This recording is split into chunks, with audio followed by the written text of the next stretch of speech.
For today, we're going to have a new lesson. This is our lesson 2 sa aming unqualified tutorial series. But before that, again, we would like to remind you that this is not a tutorial for you. This is a tutorial for us. Hola, buen dia. Hola! So, welcome back to our channel again. I'm MJ. And I'm 7. We're a Filipino couple who moved to Oviedo, Spain from the Philippines.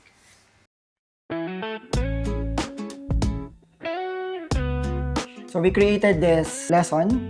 We combined everything that we've learned from Cruz Roja, from online, and from everything.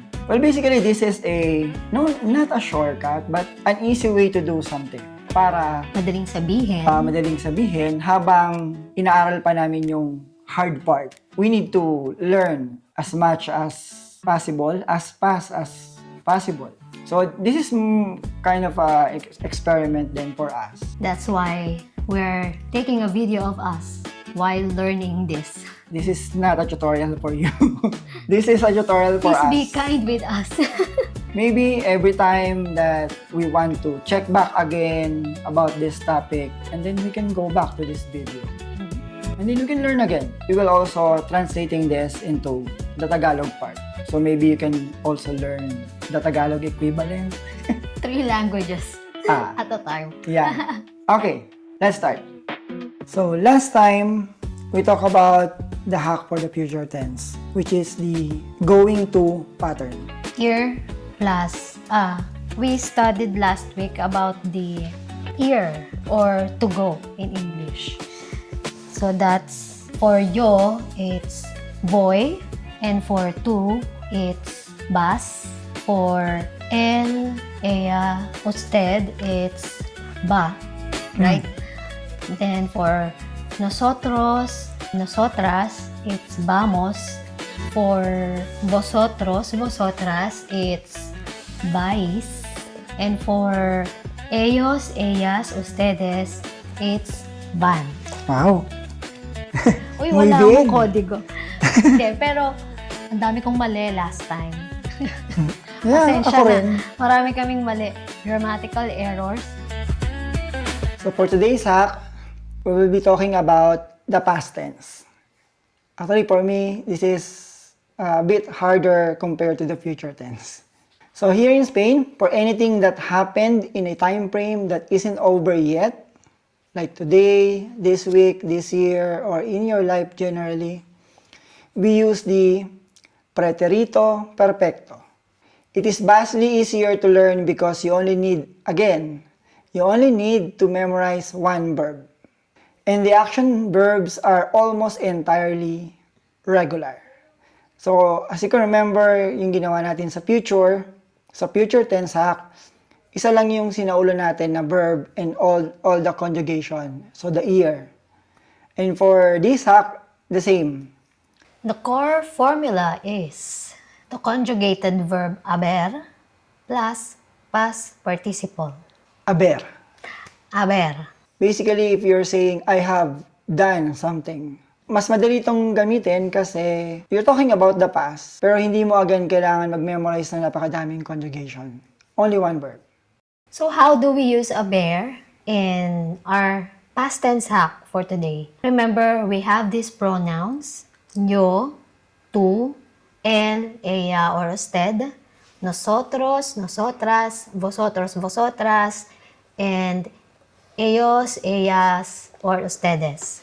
So, with those pronouns, may mga katumbas ang haber, yo, or Ako. I. Ang equivalent ng haber is Silent H. Sorry, silent H. Or meaning nun is I have. For to, or for to. For ikaw, For you, as. H-A-S. As. Or you have in English. And for el, ella, or usted, we use a. yeah. Or he, she, you, has, or have. The formal. Yeah, for the formal. For nosotros, nosotras, it's hemos. Or we have. For vosotros, vosotras, it's habéis. Habéis. Lagi ako may problem din. Habéis. You all. Or you all have. Ellos, ellas, ustedes. We use an for they or you all have. So, as, a, hemos, habéis, an. As you can remember, ang verb sa Spanish ay nagtatapos lagi sa AR, ER, and IR. For the past participle naman, ang kailangan mo lang tandaan is lahat na nagtatapos sa AR, papalitan mo ng ado yung AR. For ER naman and IR, kailangan mo palitan ng ido. For example, hablar. Ibig sabihin to speak or magsalita. So, magiging hablado. For the verb trabajar or magtrabaho, to work. It will be trabajado. For ER naman and IR, let's take comer, kumain, to eat. So, equivalent niyan is comido. So ngayon, para mabuo natin yung formula, pag sinabi kong ako ay nagsalita, tama ba? I have spoken. Yeah, I have spoken. Since I'm talking about me, so hablado. Pag sinabi mo naman na we have worked, Hemos trabajado. I have worked a lot today. Or I worked a lot today. Yo, or pwede kang tanggalin na yung yo, no? Trabajado mucho hoy. Sí. Es correcto. Para mí. We have eaten paella. Or we ate paella. Hemos comido paella. Or you all have lived in Spain. Habéis vivido en España. So, yung vivido is tumira, hindi mabuhay. Tama ba? Oo nga, no? Tumira. Oo. Sorry, tumira. So, that's for all regular verb. Again, yung pattern natin, yung conjugated verb form ng haber. And then, lahat ng verb na nagtatapos sa AR, magiging ado, yung dulo. And lahat na verb na magtatapos sa ER and IR, yung dulo niya magiging ido. Lido. Pero, meron mga irregular verbs kasi. So, ito yung 5 irregular verbs na exempted dun sa ado and ido. Let's take these 5 must-known irregular verbs. For hacer, or to do, or to make, it's hecho. So, meaning done or made. Wow. For ver, or to see, it's visto. Or in seen. English, seen. For escribir, or to write, it's escrito, or written. For poner, or to put, it's puesto. Or in English, put. También in Tagalog, Filipino, no? Puesto. or ilagay. Yeah. Volver, to return, it's vuelto, or returned. In Tagalog, it's vuelta, no? Or bumalik. Like the future tense, meron din tayong mga tinatawag na marcadores temporales. So, ito yung mga time markers. So, meron tayong hoy, which means today. Esta mañana is this morning. And esta semana is this week. Esta mes is this month. Esta año is this year. Ya means already. Todavía no means not yet. Alguna vez is ever. And nunca is never. Oh, let's go to our practice. Kaya mo na? Kaya na ba natin? Kakayanin. Ito po uli kami sa practice. And again, just to note, wala kaming kodigo sa practice na to. Wala kaming translator. Ang nakikita lang namin is yung question. Okay. The core hack. Activity A. Conjugate the verb haber correctly to match the subject. So, Fill in the blanks ulit. yeah. Yo, blank, hablado con mi madre hoy. Yo, hablado con mi madre hoy. In English. I have spoken with my mother today. My turn. Nosotros blank comido en un restaurante muy bueno. So this is we, since nosotros hemos comido en un restaurante muy bueno. We ate in a very fine restaurant, We have eaten. or we ate or we have eaten in a very fine restaurant. Or kumain kami sa, kumain kami sa magandang restaurant. Your turn. Number 3. Laura y Carlos Blanc viajado a Barcelona esta semana. So, Laura y Carlos is ellos, ellas. So, ang sagot ko dito is an. An. Laura y Carlos han viajado a Barcelona esta semana. Laura and Carlos have traveled to Barcelona this week. Tama, no? Traveled. Have traveled. My turn, number 4. Question to. ¿Tú blank estudiado la lección? So, since tú or you, ang answer ko is as. Has estudiado la lección? Did you already studied the lesson?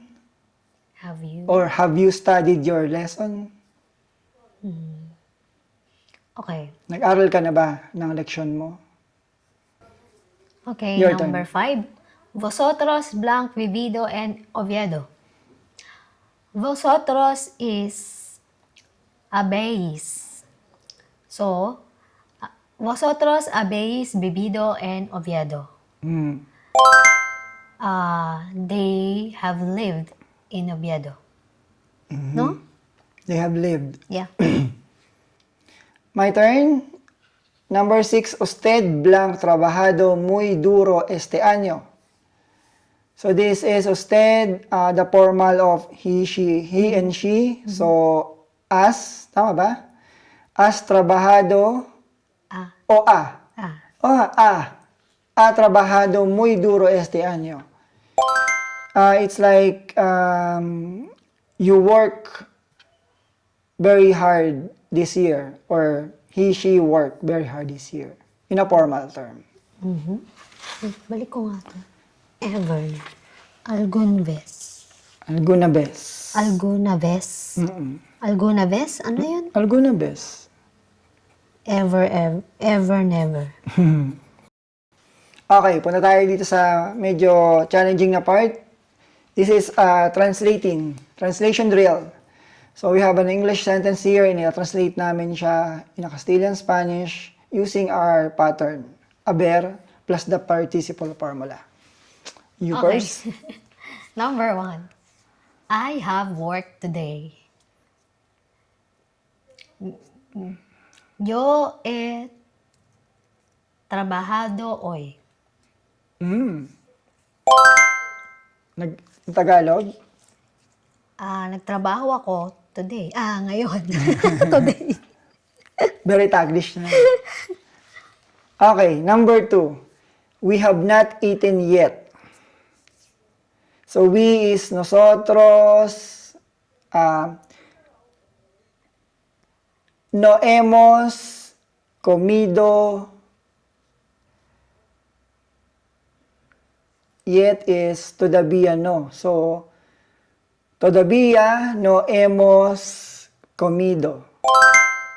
Todavía no hemos comido. Tama? I'm not sure. Malalaman natin na lang pag pinanood natin. Okay, number 3.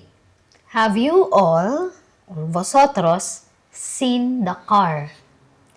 So, yung seen is there, no?